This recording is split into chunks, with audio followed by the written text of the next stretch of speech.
Alors, déjà, petite introduction sur Symfony, pour ceux qui ne connaissent pas forcément, c'est un framework PHP qui est très utilisé dans l'écosystème PHP. C'est un peu une fondation qualité entreprise pour beaucoup de projets. Et donc, c'est techniquement un ensemble de composants. Il y a 200 composants qu'on peut assembler ensemble ou pas. Et donc, il y a des gens comme Drupal, comme Laravel, comme plein d'autres projets qui utilisent des composants Symfony. Ils font leurs courses parmi les composants qui les intéressent pour construire ensuite leur plateforme. Et puis Symfony, c'est aussi un assemblage particulier de ces composants qu'on appelle le framework Symfony. Donc le projet, c'est les deux en même temps, évidemment. Petite introduction sur moi, donc Nicolas Greca, ça fait à peu près 10 ans que je suis dans la communauté. Donc ça veut dire qu'on avait Symfony 2.5 à l'époque. J'ai commencé en tant qu'employé de Sensiolabs à l'époque. Sensiolabs, qui est une boîte qui existe toujours et qui aujourd'hui s'est spécialisée sur la prestation de services. Donc c'est pas mon employeur. Ils sont très proches de Symfony évidemment, puisqu'on est cousins historiques. Et Sensiolabs embauche des développeurs pour réaliser des projets pour des clients, qui est quelque chose que je ne fais pas moi. Au sein de Sensiolabs à l'époque, j'ai créé, enfin plutôt j'ai pris le lead de la partie technologie d'un produit qui s'appelle Blackfire, qui est un profiler de performance dans l'écosystème PHP. C'est moi qui ai monté la technologie avec le reste de l'équipe, évidemment. Ça, c'est une entreprise qui a été ensuite revendue. Moi, je ne suis pas parti dans ce véhicule-là, je suis parti dans un autre véhicule qu'on a créé aussi à l'époque, qui s'appelle donc Symfony, qui est une entreprise à part entière, qui est une toute petite boîte parce que son principal produit est gratuit. Mais voilà, le business de cette entreprise, c'est la volonté, la stratégie, la mission, c'est de créer quelque chose qui soutienne la communauté Symfony et qui soit aussi soutenu par la communauté Symfony. Donc, ça fait qu'on organise des conférences, typiquement, qu'on organise une offre Symfony Cloud aussi, qu'on a des sponsors, on accueille des sponsors, donc c'est des entreprises qui veulent aider Symfony parce qu'elles l'utilisent tous les jours. Et puis en échange, on leur donne un peu de visibilité aussi dans la communauté, donc ça permet de contribuer aussi à motiver les troupes, on va dire, au sein des entreprises qui sponsorisent, en plus de récupérer des clients, parce qu'il y en a qui sont aussi qui nous remontent ça, en fait, que ça leur donne beaucoup de visibilité. De par mon implication dans les sphères PHP open source, liste de diffusion, etc., je me suis retrouvé aussi au bord de la fondation PHP, qui est un véhicule qui a été créé il y a 2 ans pour essayer de structurer et surtout de financer en fait des contributeurs à PHP cette fois-ci. Donc c'est des gens qui parlent le C au lieu de parler le PHP et qui par contre parlent aux gens qui font du PHP, c'est-à-dire moi et plein d'autres évidemment, tout le monde dans la communauté, public, pour essayer de faire avancer le public et donc avoir un moteur qui s'améliore de jour en jour. Puis j'ai la chance de contribuer à Symfony sur mon temps professionnel. Je suis le seul dans la core team à pouvoir prétendre à ça. Alors il y a Fabien aussi, Fabien Potencier, qui est le leader du projet. Et grâce à ça, je peux prétendre à peu près 10% des pull requests, donc des demandes de modification sur Symfony. C'est à la fois significatif pour un individu et puis à la fois pas grand-chose, puisqu'il y a 9 contributions sur 10 qui sont fournies par des bénévoles. Et ça, c'est génial. C'est ce qui fait que Symfony est si fort, c'est que c'est vraiment un projet coopératif. Voilà. Mon job, c'est aussi évidemment d'aider les contributeurs, donc de relire le code, de motiver les personnes qui veulent contribuer, qui ne savent pas trop par où commencer, et de mettre de l'huile dans les rouages en fait de tout ça. Voilà, Symfony, j'aime bien aussi présenter toujours ce slide. Symfony, une des grandes forces de Symfony, ce qui en fait un framework de haute qualité et d'entreprise, c'est qu'on peut se reposer sur ces dates de publication de nouvelles versions. Donc ça, c'est une roadmap qu'on publie depuis plusieurs années, depuis les débuts de Symfony 2 en fait. Et depuis plusieurs années maintenant, on cadence. Tous les 6 mois, on fait une nouvelle version et on publie des nouvelles features. Et tous les 2 ans, on change de version majeure. Comme ça, on fait le ménage dans tout ce qu'on a déprécié pour ne garder que ce qu'on veut continuer à maintenir les années suivantes. Et puis progressivement, on arrête de maintenir les vieilles versions. Et voilà. Et tout ça, tout le monde peut se caler dessus. Et c'est une des grandes forces du projet. Alors aujourd'hui, on n'est pas le 4 mars, mais c'est pas grave, on est à peu près là quand même.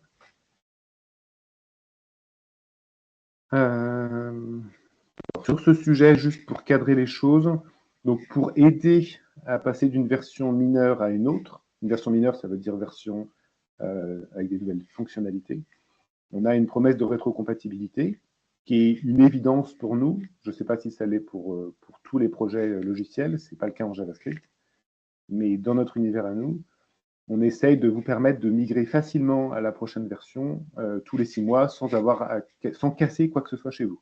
Donc je dis chez vous, c'est évidemment chez toutes les applications qui utilisent Symfony.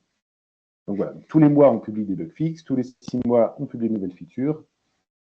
Et la prochaine version qu'on est en train de préparer, c'est la 7.3 qui va arriver. Du coup, je peux vous dire la date, ça va être le 30 mai. Alors, plus ou moins 1 ou 2 jours. Et ensuite, comme ce n'est pas suffisant de vous promettre de ne pas casser la compatibilité tous les 6 mois, on a aussi une promesse, c'est de vous permettre de facilement, le plus facilement possible, migrer d'une version majeure à une autre. Ça, il n'y a aucun standard, aucune pratique qui le justifie, qui le standardise, on va dire, cette pratique. Par contre, dans Symfony, c'est quelque chose d'essentiel pour nous. Moi, j'appelle ça le chemin de migration continu. C'est de baliser le chemin pour que les ruptures de compatibilité qu'on va faire dans la prochaine version ne soient pas des big bangs qui vous obligent à tout réécrire, mais qu'on ait balisé les choses pour accompagner en fait la communauté. Et tous les 2 ans, du coup, pouvoir faire ce bump en abandonnant des façons de faire qu'on va retirer, mais surtout en ayant connaissance de ce qu'il faut faire pour préparer la prochaine. Et Symfony 8, du coup, ça va être publié fin novembre de cette année. Ça va assez vite. 2 ans, on a l'impression que c'est long, mais en fait, c'est très court. Moi, j'ai l'impression qu'on a publié Symfony 7 hier. C'était il y a 1 an. Voilà, ça c'est une petite introduction générique sur Symfony. Je regarde s'il y a des retours sur le chat, mais non, tout va bien. Ça veut dire que, a priori, vous m'entendez, que tout se passe bien. Alors, on va parler donc des attaques, ou plutôt de la sécurité et du concept de CSurf. Alors, un instant, j'ai un écran noir. On va voir s'il revient. Alors, donc sur cette présentation, j'ai une bonne introduction, une bonne partie de la présentation, en fait, qui est une présentation de ce que c'est que le CSurf et comment ça s'est rendu possible par la plateforme web, et aussi quelles sont les façons de se prémunir de ce problème qui ont été développées sur la plateforme aussi. Et puis, on finira rapidement sur Symfony, il n'y a pas à vous leurrer. Et puis après, évidemment, je suis disponible pour toutes vos questions. Voilà, c'est parti. Alors, les attaques par CSurf, Cross-Site Request Forgery, donc comment je pourrais traduire ça création de requêtes d'un site à l'autre.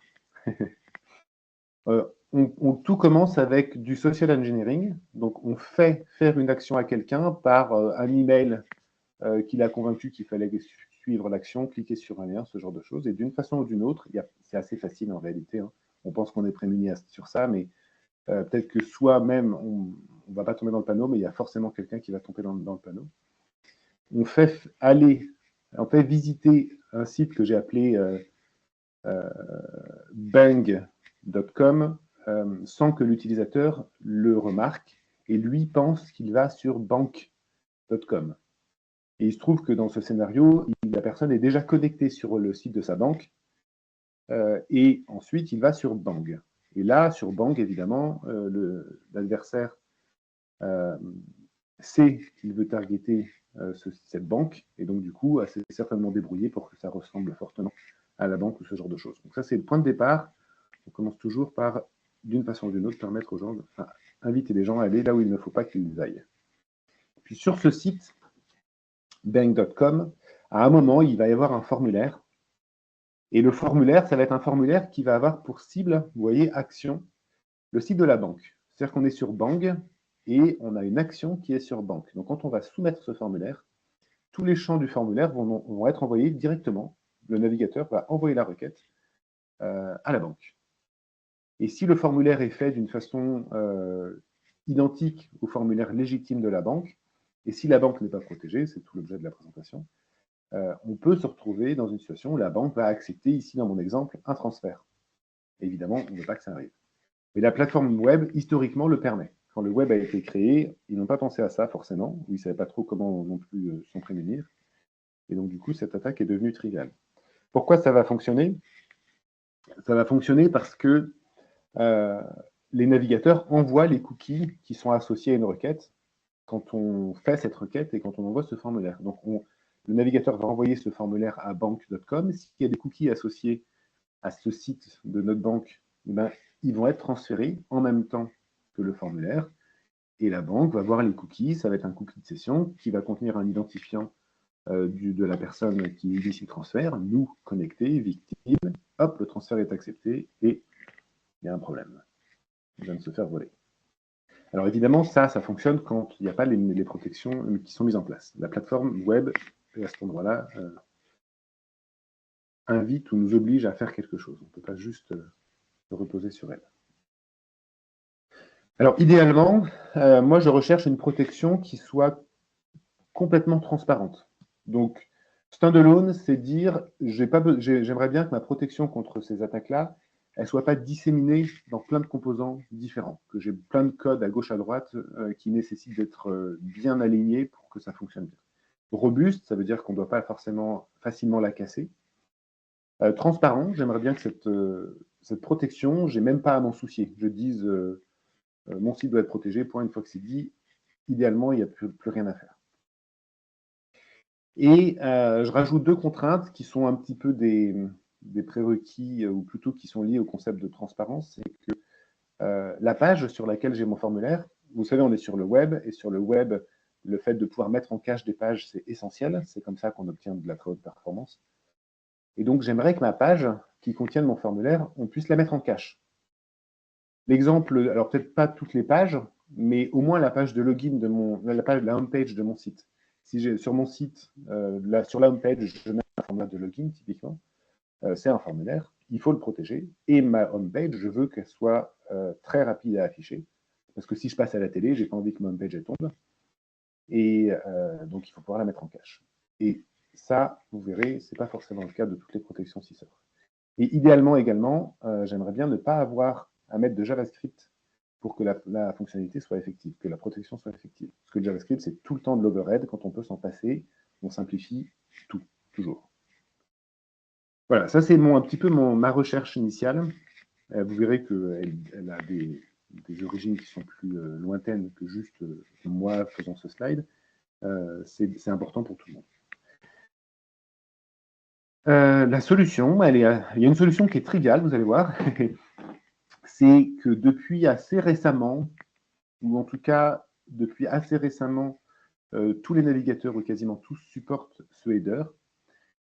Donc ça a été rajouté il y a quelques années. Quand un navigateur envoie une requête, un formulaire à un site, il envoie le header origine qui contient le nom de domaine sur lequel était affiché le formulaire au moment où on appuyait le bouton pour soumettre le formulaire. Et ça, c'est un header qu'on ne peut pas remplacer de façon programmatique. En JavaScript, il n'est pas possible de changer la valeur de ce truc.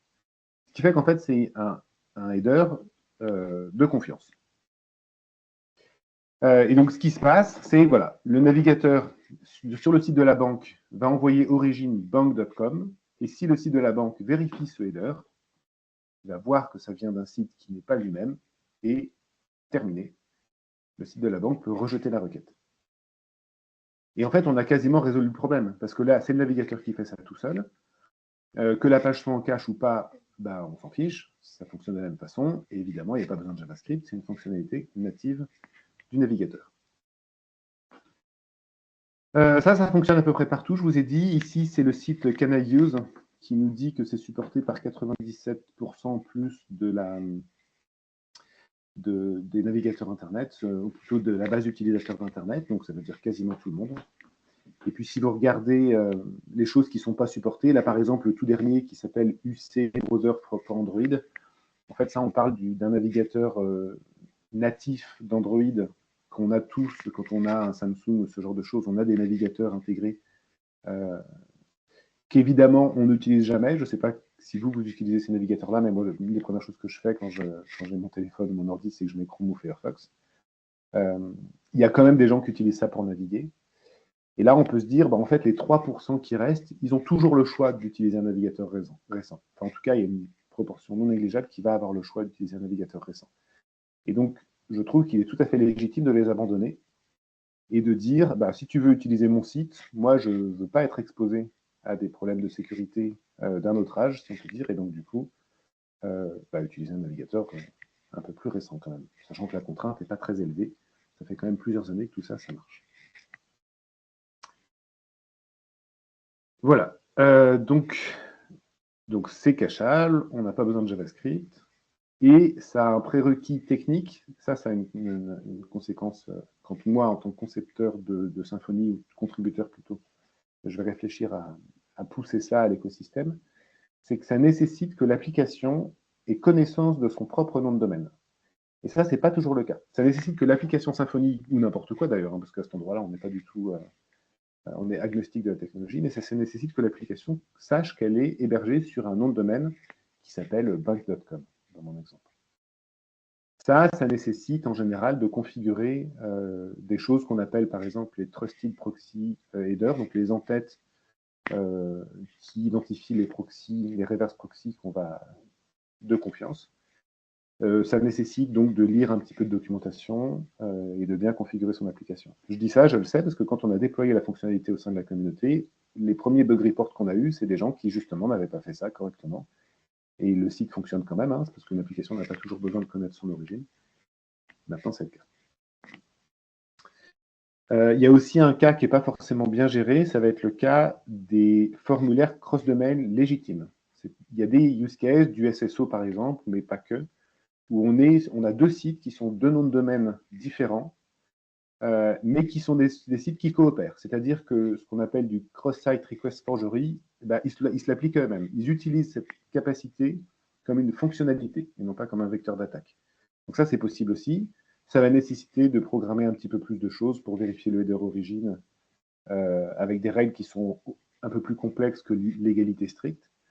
Et ça, on a dit, c'est pas notre problème. Enfin, en tout cas, nous, la protection de base, c'est pas celle qu'on va opérer. Dans Symfony, on va leur demander de programmer ceux qui ont vraiment ces besoins-là. Donc moi, je vais m'intéresser plutôt au cas où on a un site qui affiche les pages et qui reçoit les formulaires.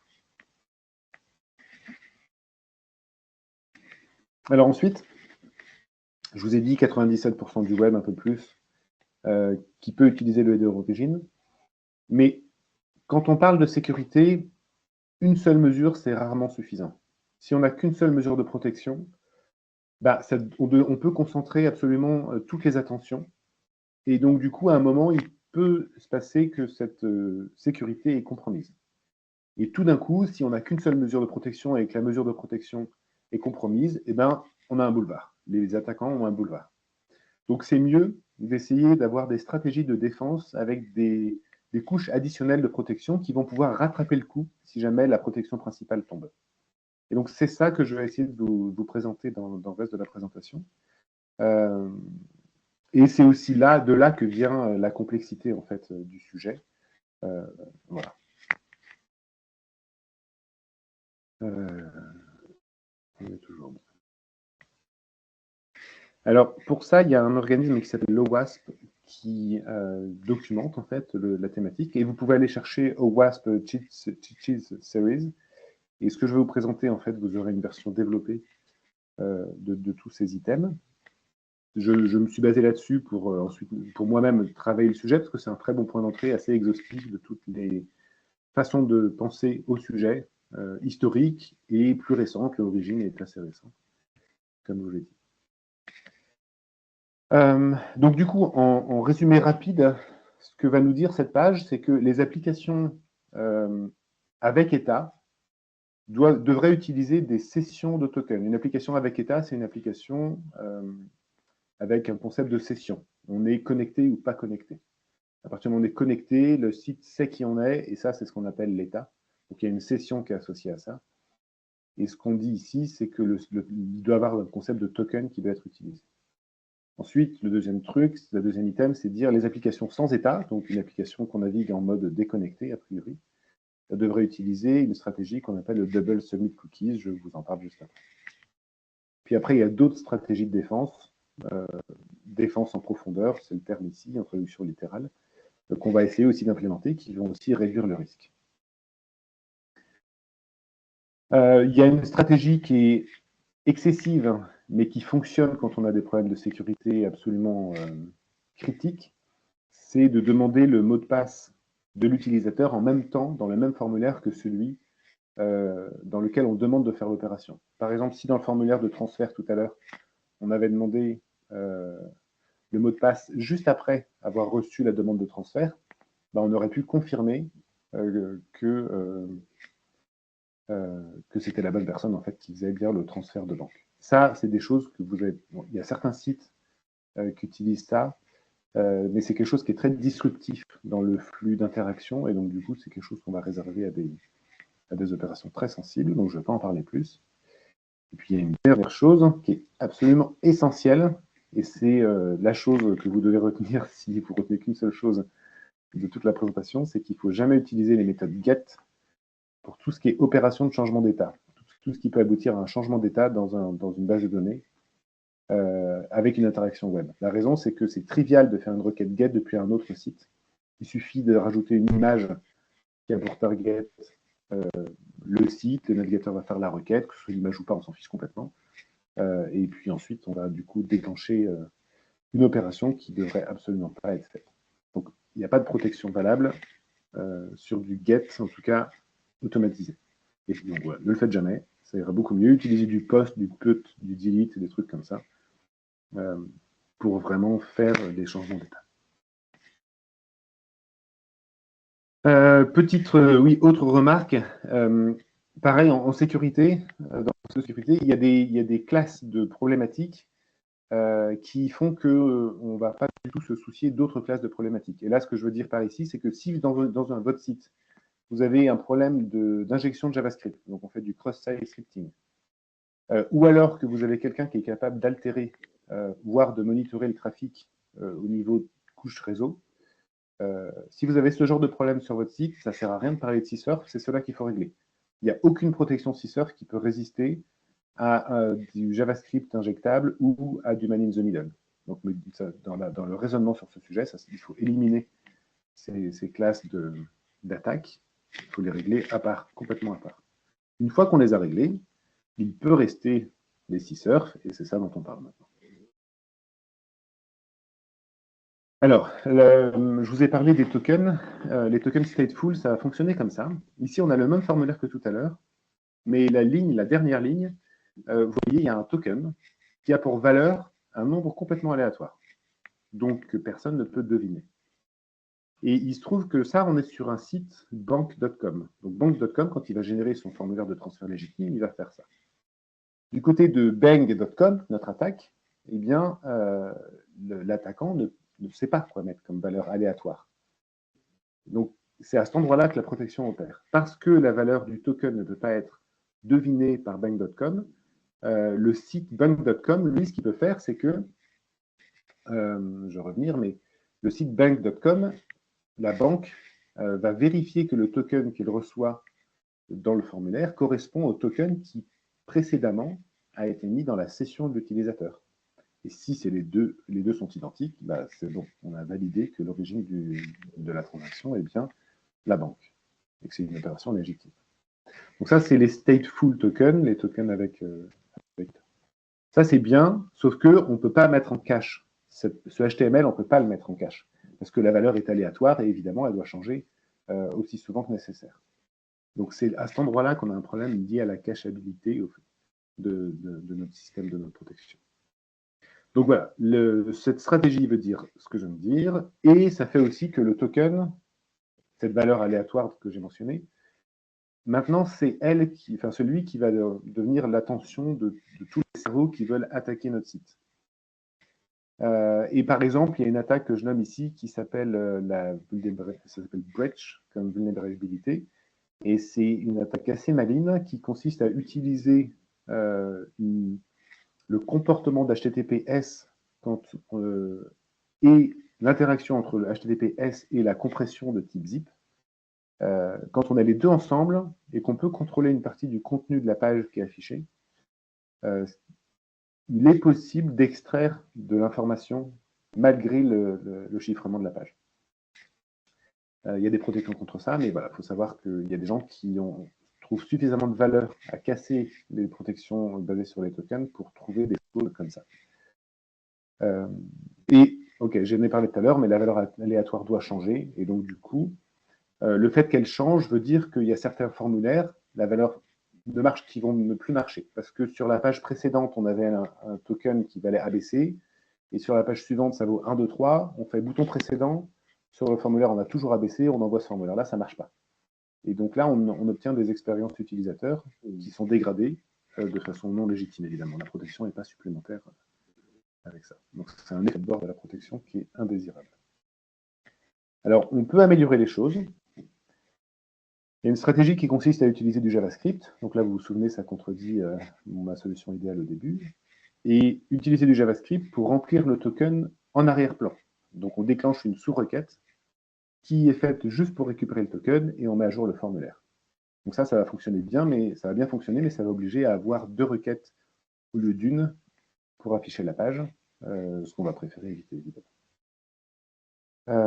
Pour les attaques de type Breach, il faut faire attention à la façon dont on implémente les choses. Dans Symfony, il se trouve que ça fait plusieurs années, il y a une contribution qui a été faite pour randomiser, pour rendre aléatoire, enfin ajouter une composante aléatoire qui empêche les attaques de type Breach. Mais c'est quelque chose qui est venu assez tard finalement. Donc si vous faites vous-même votre implémentation, vous allez sûrement rater le sujet. Déjà, ne pas être au courant, en fait, c'est ça le plus courant. Et puis l'implémentation après, il faudra évidemment la relire. Et le dernier point que j'ai mentionné, le problème d'expérience utilisateur, celui-ci, c'est inhérent à la stratégie de protection, et donc du coup, il faut vivre avec, si on garde cette stratégie. Moi, tout ça, ça ne me satisfait pas, donc du coup, c'est pour ça que j'essaie de continuer à creuser dessus. Alors, l'autre stratégie qui est documentée, c'est donc le Double Submit Cookie Pattern. Donc là, il n'y a pas d'état côté serveur, il n'y a pas de concept de session. Ce qu'on va faire ici, c'est que au moment de soumettre notre formulaire, vous voyez, le token, il est toujours là, mais ce qu'on va faire, c'est qu'en JavaScript, on va déclencher la génération du nombre aléatoire et on va mettre ça dans le champ de formulaire caché. Donc, on appelle cette fonction JavaScript, on remplit le token et on envoie le formulaire. Il y a une chose en plus qu'on doit faire, c'est qu'on va aussi mettre un cookie, on va générer un cookie en JavaScript, et ce cookie va contenir la même valeur aléatoire. Et côté du serveur, ce qu'on va faire, c'est qu'on va vérifier que le cookie et le token du formulaire ont la même valeur. Et si c'est le cas, alors on va accepter la requête. Et pourquoi ça fonctionne, ça? Pourquoi cette protection fonctionne? C'est parce que définir un cookie, ça ne peut être fait que quand on est dans un contexte JavaScript qui est le même site que celui sur lequel on définit ce cookie.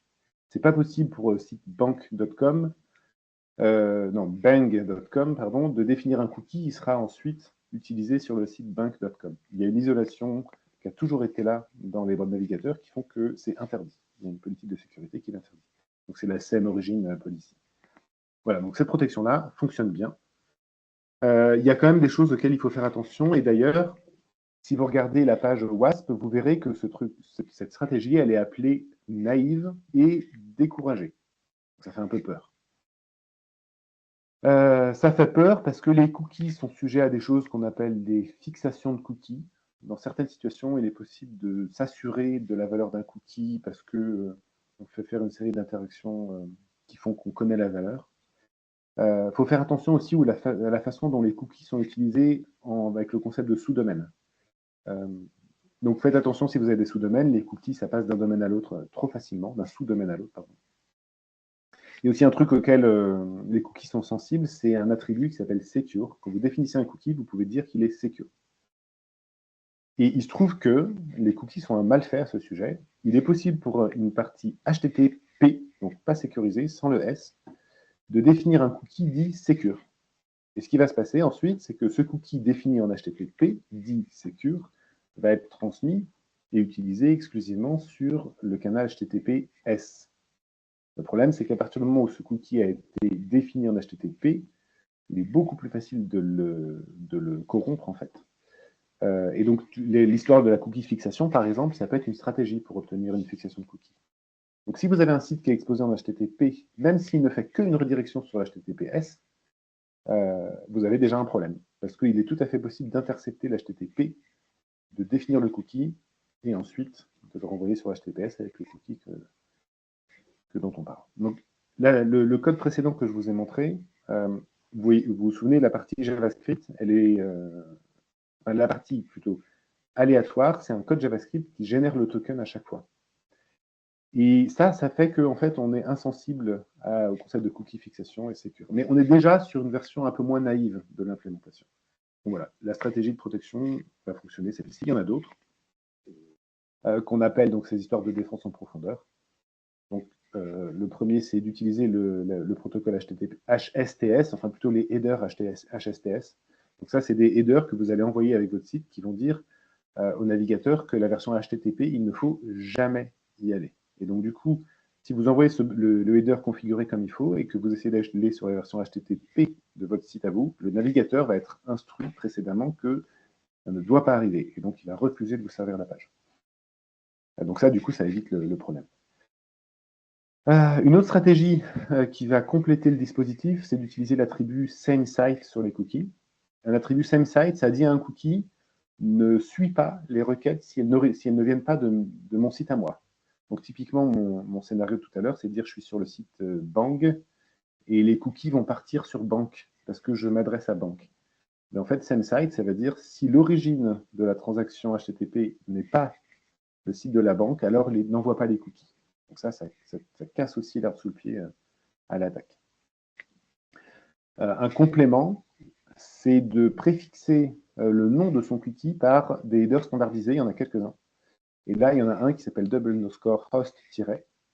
Et si vous nommez, alors ça c'est une convention, c'est des hacks un peu dans la plateforme web, hein, évidemment ça n'a pas été conçu comme ça, et Google et les autres se sont mis d'accord pour quelques hacks, pour quand même serrer la vis au niveau des problèmes de sécurité des cookies. Et donc ils ont dit, si un cookie a un nom qui commence par ce préfixe, alors il ne fonctionne pas avec le sous-domaine. Interdiction de le transmettre d'un domaine à l'autre, d'un sous-domaine à l'autre. Donc ça coupe aussi l'herbe sous le pied à une classe de problématiques. Voilà, deux autres stratégies. D'utiliser un header HTTP custom à la place d'un cookie. Donc ça, c'est pareil. Il n'est pas possible de définir un header custom pour un autre site que celui sur lequel on est. Donc du coup, ça veut dire que le site Bang ne peut pas définir un header qui sera envoyé à Bang. C'est pas possible. Donc juste la vérification d'un header custom suffit en réalité. Et puis le dernier point, c'est pour revenir au tout début de la présentation, c'est de dire vérifier le header origine. En fait, c'est vraiment la protection la plus efficace. Voilà, dans Symfony, on a implémenté, une fois qu'on a connaissance de tout ça, dans Symfony, on a implémenté un mix de toutes ces stratégies. Ça a commencé, là vous voyez, on est en 2015, la date est quelque part dans l'écran, c'est tout petit, mais voilà. En 2015, il y a quelqu'un qui a dit ça serait bien qu'on puisse avoir cette protection sans démarrer la session. Historiquement, et jusqu'à l'année dernière, on n'avait que des protections avec état. Donc il y a quelqu'un qui a implémenté la stratégie Double Submit, juste après, qu'on n'a pas accepté. Ensuite, il y avait l'idée de mettre les tokens dans des cookies de nouveau, donc c'est une variante de la stratégie Double Submit qu'on a refusé également, là on est en 2019. Ensuite, il y a quelqu'un, il y a un an, qui a proposé de rajouter un concept, enfin de faciliter la stratégie de la requête additionnelle pour remplir le token. Vous vous souvenez, on affiche le formulaire, on fait une requête JavaScript pour récupérer le token de la session, mais c'est une requête séparée. Ça, on a refusé aussi. Toutes ces propositions ont été fermées, mais évidemment, elles n'ont fait qu'accentuer l'identification du besoin, ou remonter l'importance du besoin, et puis elles ont aussi chacune contribué à la compréhension du problème et des solutions acceptables pour la communauté. Donc du coup, je suis revenu sur le sujet assez récemment, vous voyez, c'est en octobre de 2024, où là, cette fois-ci, on a pris une approche qui fonctionne et qui est maintenant l'approche par défaut pour les nouvelles applications Symfony, qui ne remplace pas la précédente, mais qui la complète. Donc, ce que fait cette stratégie, pour Symfony, si vous prenez la conf par défaut, il y aura le check origin qui sera activé. Et là, tout de suite, vous avez 97% des utilisateurs qui sont couverts. Donc, la page, c'est compatible avec la mise en cache et ça ne nécessite pas de JavaScript. C'est ça qu'il faut retenir. 97% de la solution, c'est ça. Ensuite, tout ce que je vais vous raconter après, c'est de la complexité additionnelle au cas où. Alors, la complexité additionnelle au cas où, c'est de dire on va aussi implémenter la stratégie du double submit. Donc, on va aussi envoyer un cookie qui va contenir la valeur aléatoire du token. Et puis, ce cookie, on va le définir avec l'attribut SameSite, avec le préfixe double_host, toutes les bonnes pratiques qui font qu'en fait, chacune d'elles va complexifier la tâche d'un attaquant qui voudrait exploiter ce cookie. On s'assure que ce truc-là ne va pas tomber dans certains problèmes de concurrence. Si vous lancez deux requêtes quasiment en même temps dans deux onglets, typiquement, j'imagine que ça peut arriver s'il y a une requête avec un worker en tâche de fond qui fait une requête. Donc, on va faire attention à ce que ça ne casse pas le système. C'est compatible avec la mise en cache parce que la génération du cookie, c'est un snippet JavaScript. Donc, le snippet.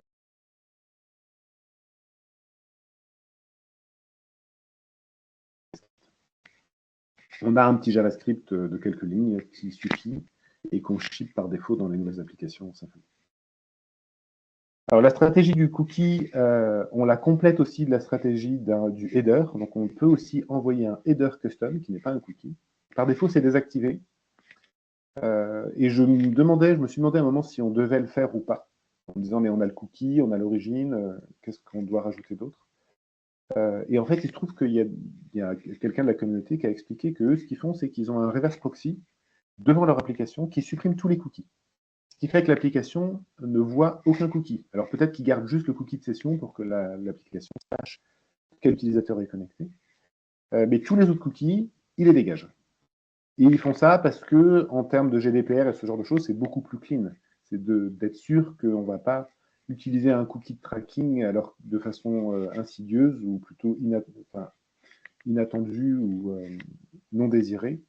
Donc, comme ça, on supprime les cookies. Donc, notre cookie de double submit fait partie des cookies qui sont supprimés. Mais par contre, les headers, eux, passent. Et donc, du coup, en utilisant le header, on passe à travers les reverse proxy. Là, c'est pareil, on peut mettre les pages en cache et ça nécessite aussi un petit bout de JavaScript assez équivalent au précédent. Et on rajoute un check supplémentaire dans Symfony qui est un check comportemental.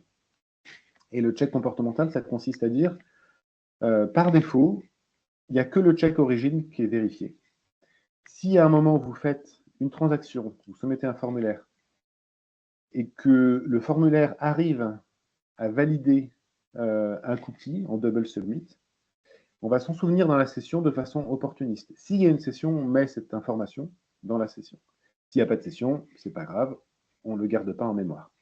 Mais ce qu'on veut ici, c'est que ça soit de plus en plus difficile de vous casser votre application, parce que les utilisateurs qui ont déjà eu au moins une transaction réussie avec la stratégie des double submit cookies, en plus de l'origine, eh bien, toutes les transactions suivantes, on oblige à ce qu'il y ait le cookie qui soit là aussi. Et il n'y a pas de raison que ce check échoue par la suite.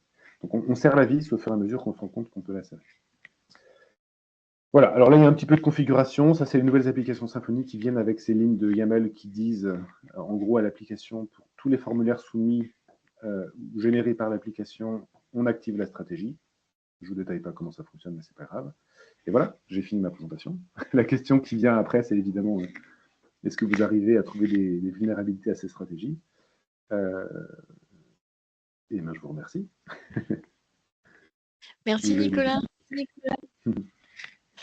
Il y avait une question de Phoebe tout à l'heure. Je ne sais pas si tu l'as vu passer, qui demandait donc host, c'est vraiment que dans le cas où le site a des sous-domaines?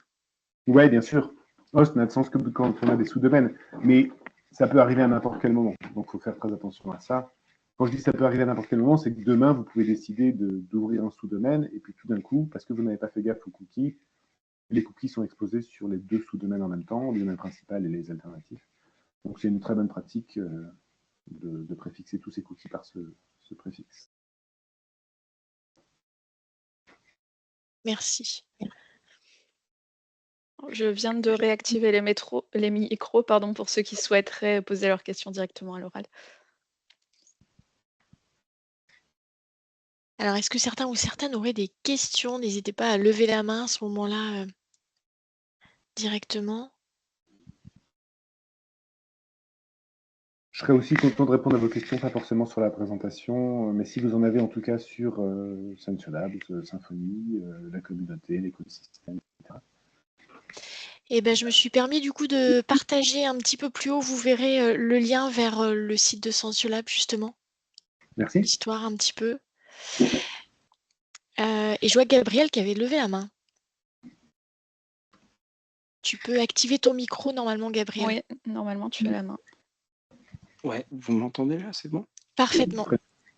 Ok, ma question c'est si on a envie de rejoindre la communauté Symfony, de voir comment ça se passe. Ouais. Ben voilà, c'est- tu as la réponse sur le chat.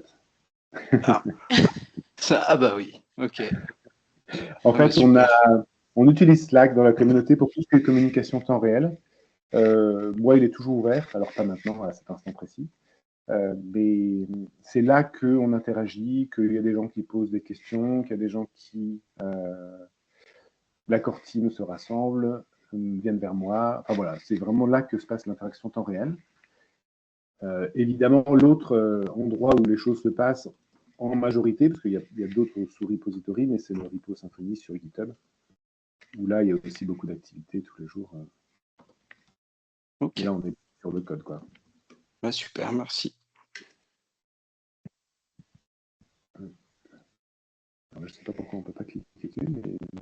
Ah oui, le lien n'est pas actif. Bon, au pire, un copier-coller. Et puis,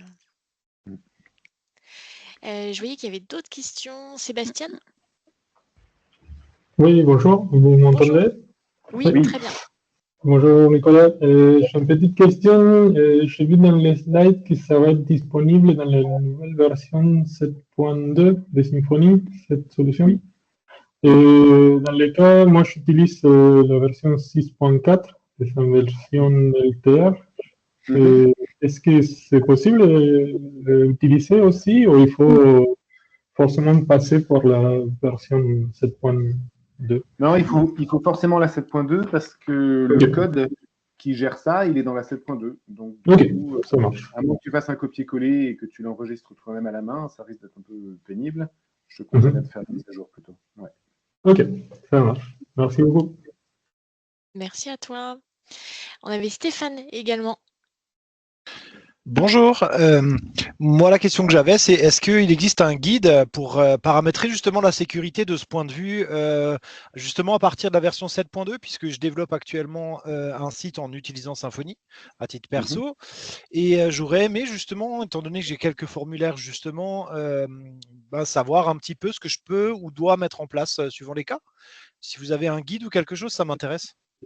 Tu as commencé ton application en version 7.2 directement ou tu l'as Non, commencé à... 7.0 et j'essaie de mettre à jour quand je peux, sachant que pour le moment, c'est pas encore en production. Je crois que je suis encore en 7.1, il me semble. D'accord. Actuellement. Alors, il y a plusieurs éléments. Alors, la première chose à faire, c'est que on parle de configuration. Donc, la configuration dans Symfony, c'est quelque chose qu'on met à jour régulièrement, mais qu'on ne pousse pas de façon obligatoire aux utilisateurs, aux applications. Parce que la configuration précédente peut tout à fait fonctionner, et donc on ne force pas les gens à l'adopter. Après, on a quand même une commande qui permet de lancer la configuration, la mise à jour de la configuration, qui s'appelle build console recipes update. Non, composer recipes update, parce que je crois que c'est une commande composer. Ok. Donc, composer recipes update. Ça marche parce qu'il y a Flex qui est là normalement dans les applications qui va s'occuper de ça. Okay. En pratique, ce qui va nous intéresser ici, je vais peut-être repartager mon écran du coup, mais c'est ce petit bout là.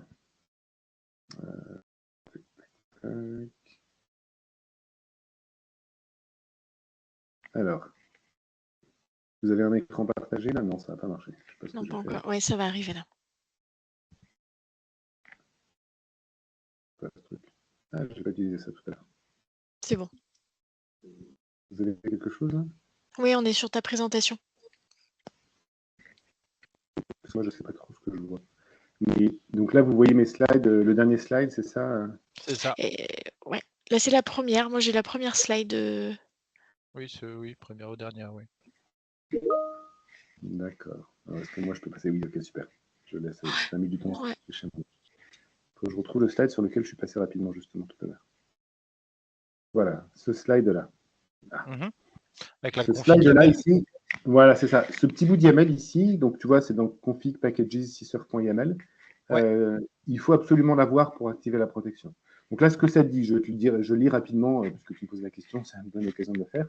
Mais ça dit, la ligne 5 ici, ça dit que pour tous les formulaires de ton application, ils doivent utiliser comme token ID, comme nom de token de protection CSRF, Ouais. la chaîne de caractères submit. D'accord ? Par Ok. défaut, il y a un nom aléatoire qui est généré, et du coup, par défaut, on va tomber sur des noms qui vont être gérés par la protection stateful. Ok. Et ensuite, ligne 8, 9, 10, 11, plutôt 9, 10, 11, on va donner les noms de tokens qui vont être gérés de façon stateless, donc avec la stratégie origine. Et il se trouve que submit est dans la liste. Ce n'est pas un hasard, évidemment. Mhm. C'est cette duplication-là, ligne 5 et ligne 9, qui fait que pour ton application, et uniquement pour ton application, pas pour des bundles qui géreraient des formulaires à part, tu auras la protection stateless. On va Ok. aussi rajouter 10 et 11, le formulaire d'authentification et le logout qui sont aussi gérés de façon stateless, parce qu'on peut le faire par défaut, donc on le fait. Ok. Ça marche. Merci pour la réponse. Je t'en prie. Et je vois qu'il y avait Denis également. Oui, bonjour à tout le monde. Moi, c'était pour savoir un peu, c'est quoi les grosses futures de Symfony, les grosses nouveautés qui vont arriver là, sur lesquelles vous travaillez. Alors, c'est toujours une question difficile parce que et la question est légitime aussi. Symfony, c'est très organique. On ship à date fixe. Ça, je vous l'ai présenté en introduction. On publie à date fixe et quand on publie, du coup, on ne sait pas ce qu'on va publier. On publiera ce qui sera prêt. Donc ça, c'est ma réponse. Il n'y a pas de roadmap. Il n'y a pas fin mai, il y aura ça et ça et ça parce que on s'est engagé à ça. Il y a juste qu'est-ce qui est prêt fin mai. Alors maintenant, qu'est-ce qui est prêt? Parce qu'on a quand même quelques mois derrière nous. Qu'est-ce qui est prêt au moins à date, là? Ou en tout cas, qu'est-ce qui est dans les tuyaux? J'ai pas tout en tête. Je sais qu'il y a un composant. Alors, Type Info, ça a été généré, ça a été mergé précédemment, mais ça a été amélioré. Donc, un composant pour améliorer la réflexivité sur les types de nos applications. Il y a un composant aussi qui s'appelle JSON Stream, si je ne me trompe pas. Ça, c'est un composant qui complète le composant de sérialisation qu'on utilise pour les API, mais pour des besoins de haute performance. En fait, ce que va faire le composant JSON Stream, c'est d'être capable de streamer justement une réponse JSON. Et quand je dis streamer, ça veut dire générer chaque petit bout du JSON sans avoir besoin de tout mettre en mémoire avant de l'envoyer sur le réseau. Donc, on va écrire au fur et à mesure et transformer au fur et à mesure qu'on le parcourt notre graphe d'objets qui est la représentation qu'on va avoir de notre réponse d'API. Et ça marche aussi dans l'autre sens. On est aussi capable avec son composant de lire ligne à ligne quasiment le JSON pour créer des objets au fur et à mesure qu'ils nous arrivent sur le réseau. Et donc pour des besoins de batch, pour des besoins de haute performance, ça va être utilisé. C'est pour ça que les contributeurs ont envoyé ça. Voilà, j'en ai un autre en tête qui n'est pas encore mergé, qui est un complément, qui est un objet, un composant qui s'appelle Object Mapper. Et Object Mapper, c'est la responsabilité, ça sera, si on le merge, mais bon, moi je me dis pour qu'on merge, ce sera de facilement transférer des données, l'état d'un objet à un autre. Donc ça c'est très fréquent, typiquement dans mon cas de JSON, c'est-à-dire un objet qui a une entité, et je veux transférer les valeurs de cette entité sur un autre objet qui est quasiment comme l'entité, qui a les mêmes propriétés, on va dire, même s'il n'est pas du même type, et donc du coup, il y a besoin de copier les valeurs des propriétés de notre entité vers ce qu'on va appeler un DTO, par exemple, ou notre représentation JSON ou objet avant la sérialisation de JSON, qui peut être une autre classe définie séparément dans l'entité. Voilà, et donc, Object Mapper, ça contient le nom contient le concept. On mappe un objet sur un autre. Voilà, ça je sais que c'est aussi quelque chose qui est pas mal demandé parce que dans les cas d'utilisation type API, c'est très fréquent. Ça marche aussi avec les formulaires d'ailleurs, parce qu'on peut aussi utiliser des DTO pour représenter notre formulaire et puis ensuite utiliser Object Mapper pour transférer l'état du formulaire à l'état de notre entité correspondante pour ensuite on est dans la base. Ça marcherait aussi pour ça. Voilà. Après, il y a il y a plein d'autres choses. J'ai pas tout en tête. J'ai essayé de répondre à ta question. Voilà. Désolé, je ne ferai pas une... Non, super, merci beaucoup. Pour le reste, il faut attendre le 30 mai, quoi. Ouais, c'est ça. Ouais. Je vois que Sébastien avait toujours la main levée. Je ne sais pas si c'était par rapport à ta question de tout à l'heure, Pardon, Sébastien. non, désolé. Ça marche. Pas de problème. Denis, vas-y. Ouais, désolé, j'ai encore plein de questions. Qu'est-ce que tu penses, alors je sais que je dévie un petit peu, mais de l'utilisation de l'IA avec justement l'écosystème Symfony? Parce que moi, les tests que j'ai pu faire, souvent, c'est que l'IA ne générait pas forcément bien Symfony, et à la rigueur, tant mieux. Enfin, moi, c'est mon point de vue perso, mais voilà. Donc, je sais pas, est-ce que toi, tu as un point de vue un peu là-dessus ou... Alors, moi, mon expérience, c'est pas la même que toi. J'ai l'impression que Bah, ça marche plutôt très bien avec Symfony. Parce que d'accord. Alors, avec quelle IA, du coup? ça doit être Claude. On utilise Ah, d'accord. Cursor, l'IDE et Claude. Et les deux ensemble, très franchement, ils savent ce que c'est Symfony. Donc, on leur demande, enfin là, on a fait des expériences où on lui parle et puis il nous génère l'application Symfony. Et puis, si on lui demande de rajouter des choses, il sait le faire. Donc, ouais, Claude et Cursor, tout ce qui est copilote, intégration VS Code, tout ça, quand on l'utilise, c'est bien pour l'autocomplétion plus, mais pour vraiment écrire des apps, Cursor, Claude et tout ça, j'ai l'impression que c'est vraiment mieux. C'est mieux dessus. Voilà. Après, je sais que dans la communauté, alors c'est pas exactement ta question, mais dans la communauté, il y a des gens qui ont travaillé à des intégrations LLM Chain dans Symfony. Donc, ça sera un composant Symfony potentiellement en devenir qui permettrait assez facilement, ou plus facilement en tout cas, d'utiliser les IA pour faire l'automatisation de tout ce qu'on fait avec des IA, quoi. Donc, question-réponse. On pourrait exposer certaines fonctionnalités de l'application aux IA pour que l'IA puisse appeler notre code, récupérer la réponse, parce que par exemple la réponse est un appel à une base de données ou une API, du coup le résultat retourne à l'IA qui peut du coup s'en servir pour compléter sa réponse finale et ce genre de choses. Voilà, je sais qu'il y a des travaux aussi sur ce sujet.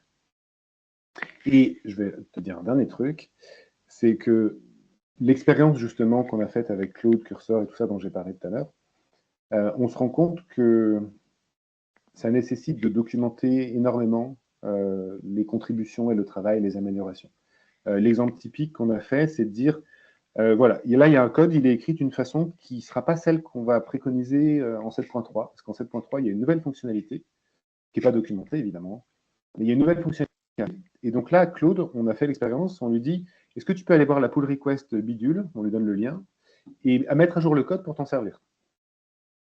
Et ça fonctionne bien, ça fonctionne super bien, à condition que la pull request vienne avec une description, avec des exemples avant, après, et ce genre de choses. Et si on donne tout ça, l'humain, le relecteur, du coup, c'est beaucoup plus facile de rentrer dans le sujet, mais pour l'IA aussi, c'est beaucoup plus facile de rentrer dans le sujet. Et donc, je pense qu'on va encore améliorer la qualité l'exigence de qualité, en tout cas, sur les descriptions des pull requests. À la fois aussi, ça va tout faciliter. On sait que c'est très important pour la doc, c'est très important pour le relecteur. Et là, on a une troisième personne virtuelle pour qui c'est très important. Je pense que tout ça converge, quoi.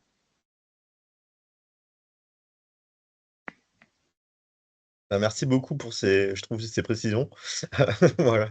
Moi, j'avais plus utilisé Mistral AI et puis d'autres, enfin voilà, Codium aussi, comme IA. Mais effectivement, j'ai pas utilisé Claude et Cursor, donc j'ai peut-être regardé ça. Voilà, merci beaucoup. Merci Denis. Il y avait Gabriel qui avait aussi une question. Là, c'est plutôt une réponse. C'est actuellement avec les modèles de raisonnement comme ce qu'a sorti ChatGPT ou DeepSeek, et j'ai pas vu la version 3.7 de Claude, mais ils sont plutôt très bons en génération de code maintenant. C'est juste qu'il faut un bon manager derrière surtout et des bons prompts. C'est l'importance du prompt qui est grand. Merci, oui. Ouais. Est-ce qu'il y avait d'autres questions peut-être? Alors, une main levée. Alors c'est Gabriel, toujours, du coup, qui venait d'intervenir. Ah oui, d'accord. Volontaire. Ouais, je vois sur le chat, LLFunt, effectivement, ça fait partie des projets qu'on peut utiliser avec Symfony. Je sais qu'il y a des copains qui travaillent sur un autre et qu'ils parlent aussi aux gens de LLFunt pour essayer de trouver quelque chose, soit une interface commune, soit de prendre un peu du meilleur de tout, quoi. C'est actif comme sujet. Est-ce qu'il restait des interrogations ou des commentaires que certaines auraient souhaité exposer à Nicolas? Ça semble bon. Ça semble bon. Ah, Merci à Stéphane, tous. qui vient de lever la main. Stéphane, on t'écoute, hein. Je viens de voir que tu avais levé la main. Mais on ne Pardon, t'entend j'avais pas. coupé le Ah, ok. micro physiquement aussi. C'est bon. Je voulais juste préciser quelque chose. Enfin, c'était pas trop une précision, c'était une question. Est-ce que la version 7, du coup, sur laquelle vous travaillez actuellement, deviendra une LTS comme la version 6 à un stade donné avant d'attaquer la 8, par exemple? Oui. Et comme vous avez Ok. toujours mes slides, je vais revenir sur le premier. En fait, on fait toujours la même chose. Ce qu'on fait, c'est que tous les 2 ans, on publie une version majeure et une LTS. Là, si vous regardez 6.4, elle démarre exactement en même temps que la 7.0. Et ça, c'est le cas depuis plusieurs années. Donc la dernière du cycle majeur est maintenue pour 3 ans, en même temps qu'on démarre la première du cycle suivant. Ok. Donc la 8.0 arrive fin novembre et la 7.4 LTS arrive aussi fin novembre. Exactement le même jour. Ok. Ouais, super. Merci pour la réponse. Merci pour la question. Eh ben, j'ai l'impression qu'on a fait le tour. 13h31, on est parfait timing, Nicolas. Top. Génial. Merci. Merci à tous. Merci beaucoup. Au C'est un top. plaisir d'être avec vous aujourd'hui.